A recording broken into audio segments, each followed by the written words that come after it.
مجھے ایک بار بخار آیا تھا بخار، میں پڑا ہوا تھا بستر میں. ایک میرا عیسائی بھائی، دعوت اسلامی شروع ہو چکی تھی، یہ 2-3 سال ہوئے ہوں گے شاید. تو وہ ایک اور عیسائی بھائی کو لایا، اس کو شکل سے جانتا تھا میں، ہو سکتا ہے نام سے بھی جانتا ہوں، لیکن میری اس سے کوئی ترکیب نہیں تھی، تعلقات وغیرہ نہیں تھے. یہ دونوں آئے میری عیادت کے لیے. اب میرے کو دھن چڑھی ہوئی تھی، یہ عیادت کرنے بیٹھے، میں نے بیماریوں کے فضائل بیان کرنا شروع کر دیا. میری وہ کوالٹی ویسے شروع ہو گیا کہ یہ فائدہ ہے بیماری کا، وہ فائدہ ہے، اب کیا کیا بولا میں. خیر یہ دونوں چلے گئے مل کر. تو جو اس کے ساتھ تھا وہ کھاتا پیتا آدمی تھا. میرے دوست نے جو تھے عیسائی بھائی، انہوں نے بتایا کہ یہ آپ کی باتوں سے بڑا حیران ہوا کہ یار ہم کوئی پھڑیا ہوتی ہے تو ہم گلے شکوے کا جال بچھا دیتے ہیں. یہ بخار میں تفرات اور ہم کو نصیحتیں کر رہا تھا اور نیکی کی دعوت دے رہا تھا اور یہ روایتیں سنا رہا تھا، حدیثیں سنا رہا تھا. تو اس نے بولا یار اس کو حج پہ بھیج دو. اب مجھے بیٹھے بٹھائے، مطلب اللہ پاک نے یہ کرم فرمایا کہ اس کو حج پہ بھیج دو. میرے والد صاحب کی طرف سے اس کو حج بدل کروا دو.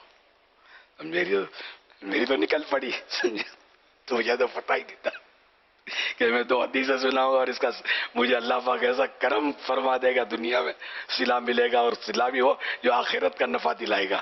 تو حج، چلو بھائی. ایک کنگال آدمی حج پہ چل پڑا. میرے پاس کیا تصور کہ میں اپنے پیسوں سے بھی حج کروں. تو میں مطلب حج پہ نکل گیا، الحمدللہ حج کی سعادت حاصل کی. پھر میں نے کچھ رقم بچائی کہ ساری مجھے ہڑپ نہیں کر دی جو دیے اس نے، بچا کر جو بھی خرچہ بچے گا وہ اس کو دینا ہے. میں نے بچا ہوا جو خرچہ رقم تھی وہ اس کو واپس بھجوا دی اس دوست کے تھرو. یہ اور امپریشن اس پر بڑا. حالانکہ میں نے کوئی متاثر ہونے کی نیت، مجھے واللہ معلوم میں نے بہرحال اس کو رقم بھجوا دی کہ یار یہ رقم بچی حج میں سے. اور اس پر اور امپریشن پڑا. اس نے بولا تھوڑی اور رقم ڈال دیتا، اس کو بولا عمرہ کر لے. تو الحمدللہ مجھے عمرے کی سعادت بھی مل گئی اس طرح. تو یہ صبر کا فائدہ، بڑبڑ نہ کرنے کا فائدہ، گلے شکوے نہ کرنے کا فائدہ، بے صبری کا مظاہرہ نہ کرنے کا فائدہ اور نیکی کی دعوت دینے کا فائدہ، یہ جو میں نے اپنی آنکھوں سے دیکھا، یہ ایک بہت پیاری حکایت بن گئی، ایک واقعہ بن گیا. صلو علی الحبیب صلی اللہ علی محمد.